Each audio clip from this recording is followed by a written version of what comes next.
Welcome to another episode of the Knucklehead Chronicles podcast. This podcast was designed to let you know that you aren't the only one that took forever to get it together.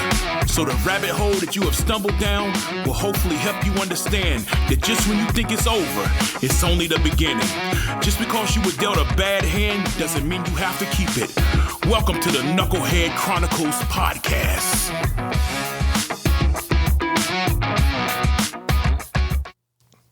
Hey, what's going on, man? Happy today's Saturday, actually. Happy Saturday, man.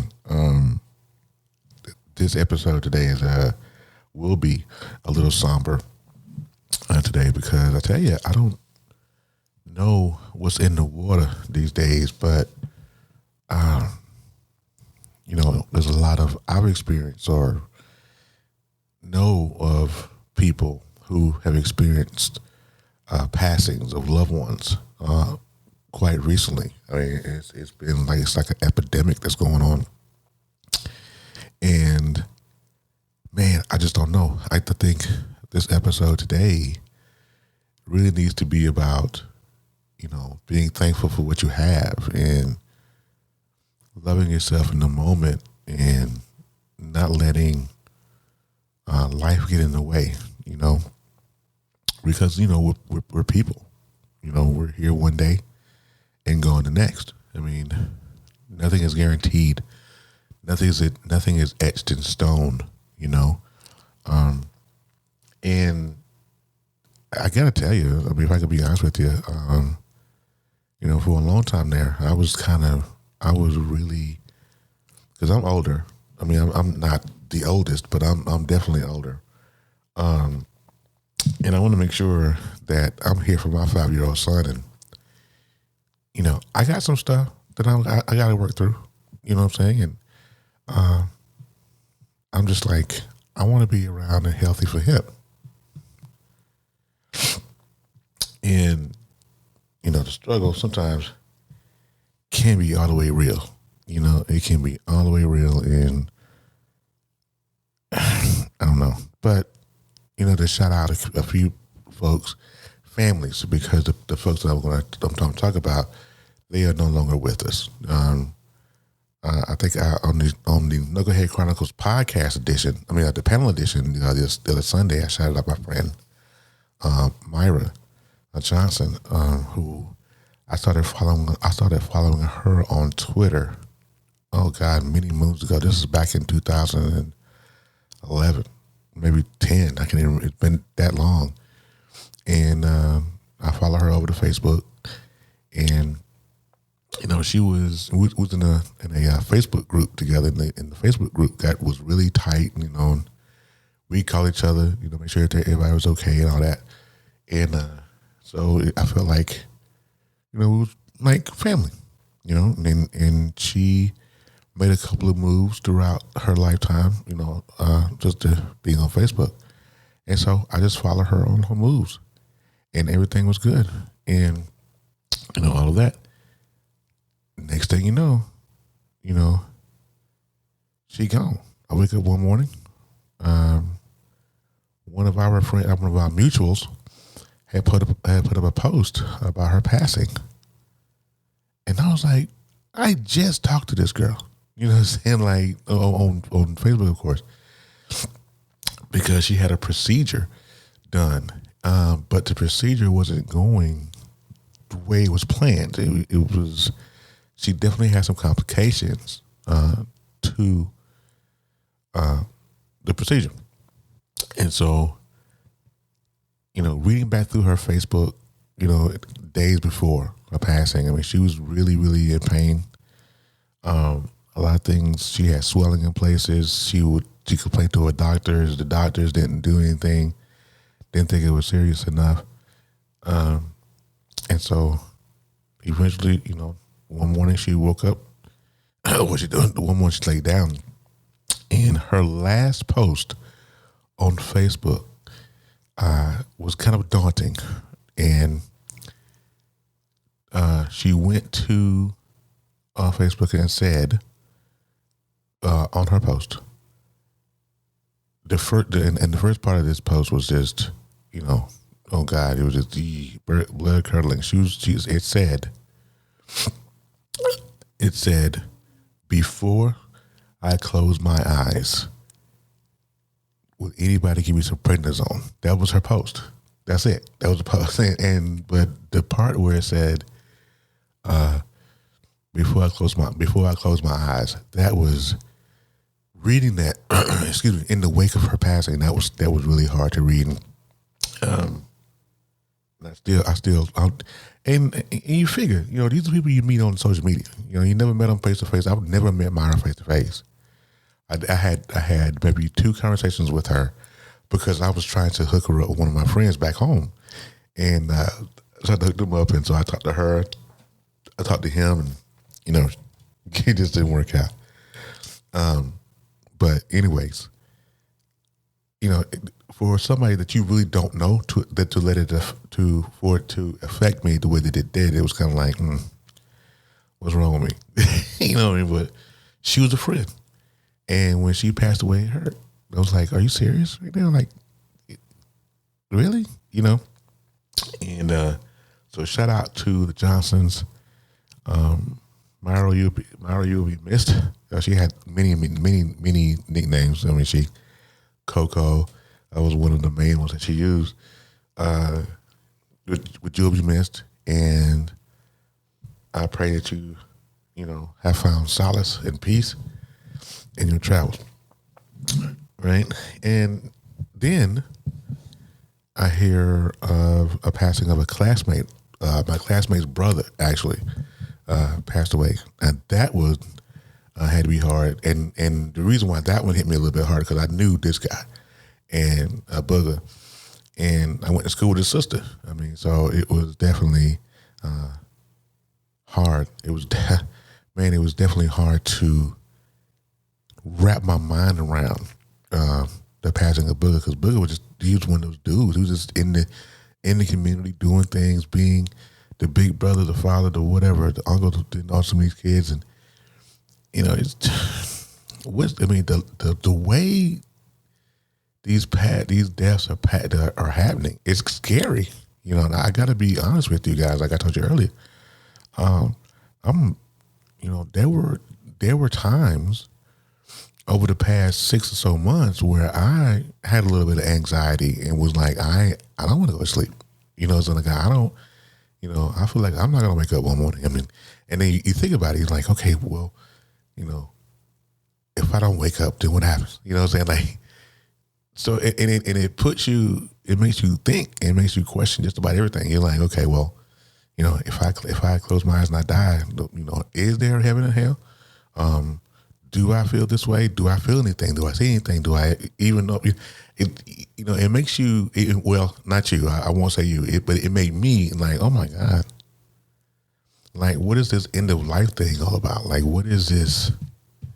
I don't know. And I was just thinking about that. For about 6 months though, I had a little bit of anxiety to where I was afraid to go to sleep. Like, I don't know if I want to go back to sleep. And those of you guys know, I do have a little, some health issues. I am diabetic. I do sleep with a CPAP machine. So I have determining factors, what I'm saying? So it's really, there's a reason why I'm afraid. And it's like, man, how do I do that? But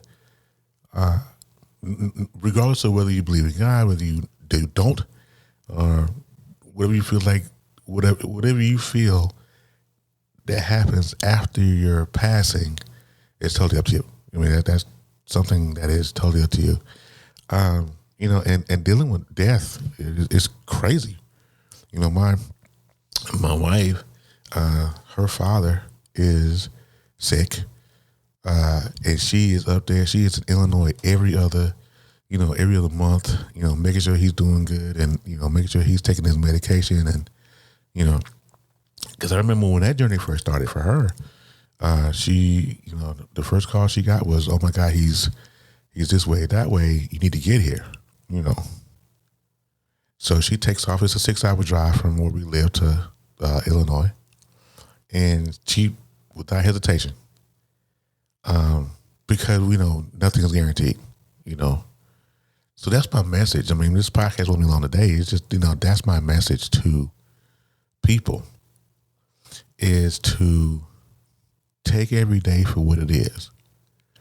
Nothing is guaranteed. Tomorrow's not guaranteed. You're not guaranteed to get up and walk this earth.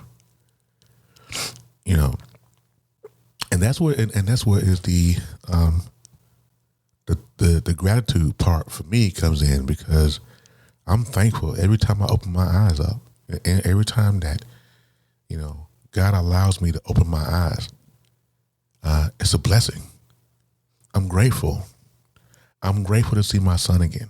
I'm grateful to see my wife again. I this morning I got up and this happened just recently. I woke up this morning and I was so happy to see her face. I just got up and, went on to the other side of the bed and gave her a hug, and my son, he's still sleeping, which is good. Little boy, excuse me, little tornado boy, I tell you.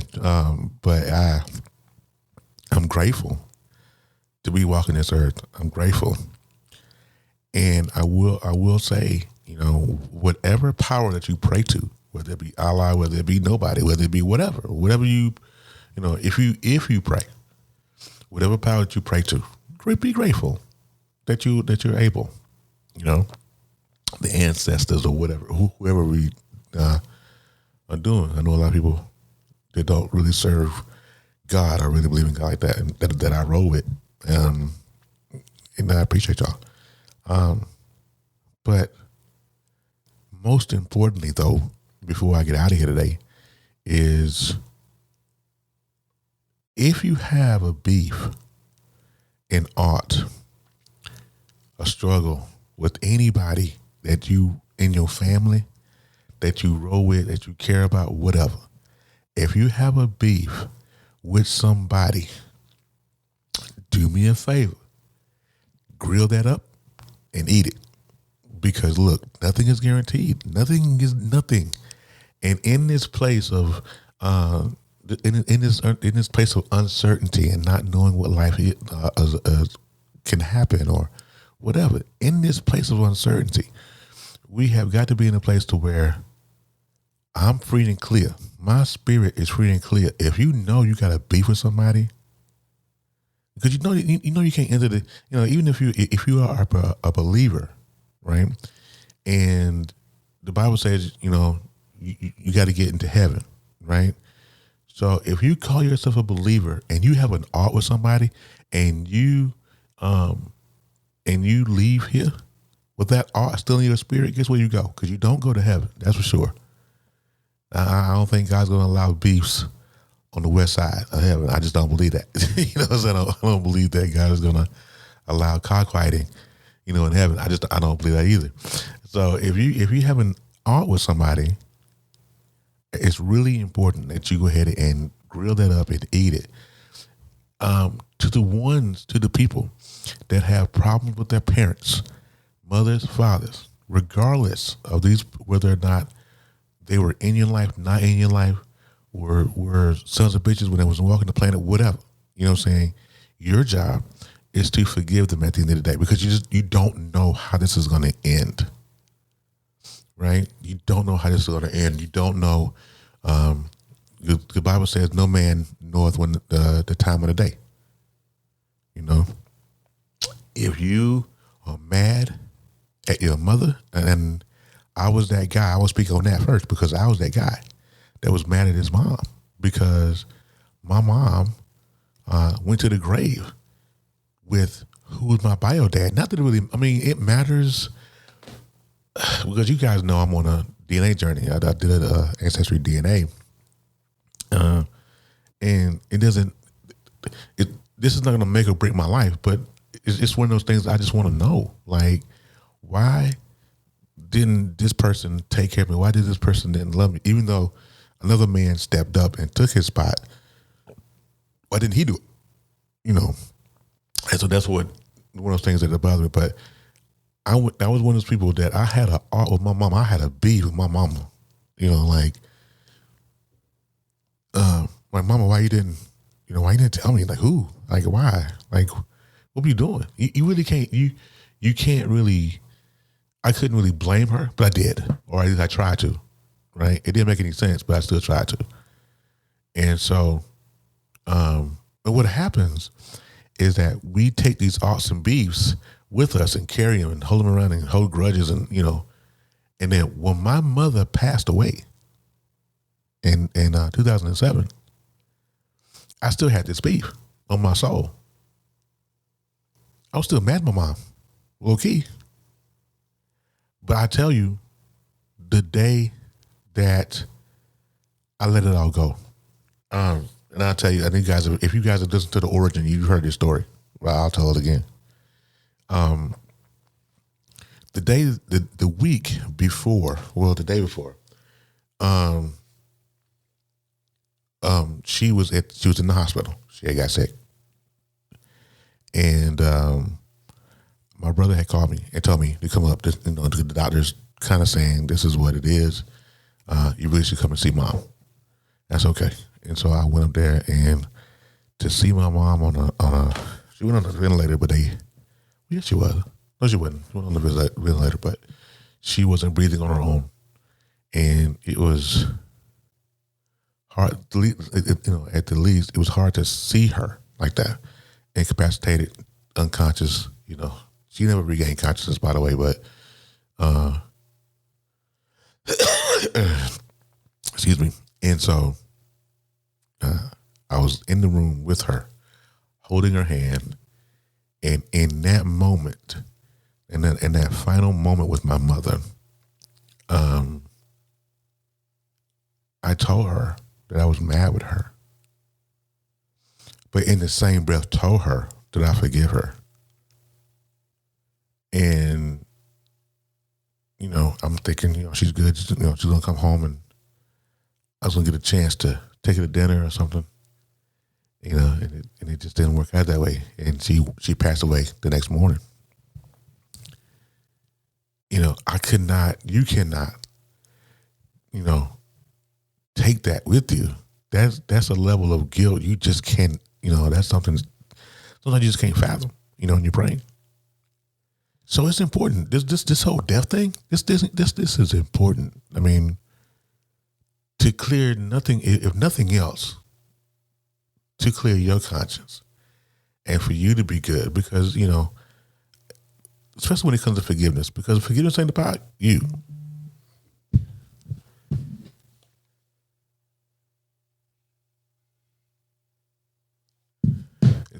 Sorry about that. I was checking my phone. My wife texted me. I love her dearly, but forgiveness is about them. It's not about them. It's for you. It's for you. Forgive them. There's so many people I'm watching. Me and the family was watching. Me and Melissa and Zariah were watching Beyond Scared Straight yesterday. It was just a show, with these troubled kids and this nature, and these, and they go in these chairs. If you don't know what Beyond Scared Straight is, I need for you to get off under that rock you're living under. But anyway, and you watch these stories of these children who are angry, who turn into angry adults, and there was a story of one young lady who, she was a daddy's girl. But she ended up in prison because she was writing bad checks and things of this nature. She said that her daddy was so upset that it sent him into cardiac arrest, right? And now she has to live with that guilt every single day, right? We shouldn't have to live with that kind of guilt every single day. That's something we shouldn't have to do. Wash your hands of it. My daughter, Zariah, I pray for her every single day because she's mad with her dad because he hasn't stepped up and did anything. And I'm praying that she doesn't turn into or become an angry adult. I want her to forget to move on. And let's live this life. Let's be happy. That's all we got. You walking around with anger, and this person is going to pass away, and you're going to be like, but I thought I had time. See, a lot of people, that's the one thing they always say. They always come with, well, I thought I had time. No, you don't. You don't. You think Myra's father, her parental unit, she always called them, her mother and father, you think they were ready for her? You think that you think they went to bed the night before she passed and got that phone call the next morning? That they only baby. She was only a child. You think they're ready for that call? No. You think my classmate Alyssa, you think she was ready for that phone call for her brother? No. My other classmate Rachel, forgot all about her brother Michael, and we all went to school together. We're classmates. And you think she was ready for that phone call? No. You think their family ready for that? No. We're not ready. We don't know. So here's the deal. Squash whatever beef you got going on, right? No matter how much you mad at your mother, no matter how much you mad at your father, man, square up. Because you only get one set. Like, and I remember and I'm gonna get out of here. I know I've been saying that. I'm gonna get out of here though. I remember when my mom passed, and I spoke at my mom's funeral. I gave remarks. My brother and I did, because he was too upset to do anything. But and I tell people all the time, there is nothing in this world. Now, I'm from the South, so in the South we bury folk. Down there, we put them in the caskets. Excuse me. We bury them 6 feet, and that's it, right? A lot of people don't do that. They don't bury people. They'll, like my wife's family, they cremate, which is fine. You know what I'm saying? That's however you choose, But in the South, we bury folk. And so I remember, again, if you've heard the origin, you know the story. But I remember when we did the first pass, when we first got to the funeral home, my mom was in the front of the church, and casket was open, and people would come in and go do a walk around and view the body for the last time. And that was hard. That was hard. And so once the procession had ended, they had the funeral open, had the casket open during the eulogies and stuff, and I'm sitting there and watching my mom, lying in this casket, like, I'm never going to see my mom no more. I'm never going to see her smile. I'm never going to hear her laugh anymore, any of that, And they got to the end of the eulogy part, and then they closed and locked her casket.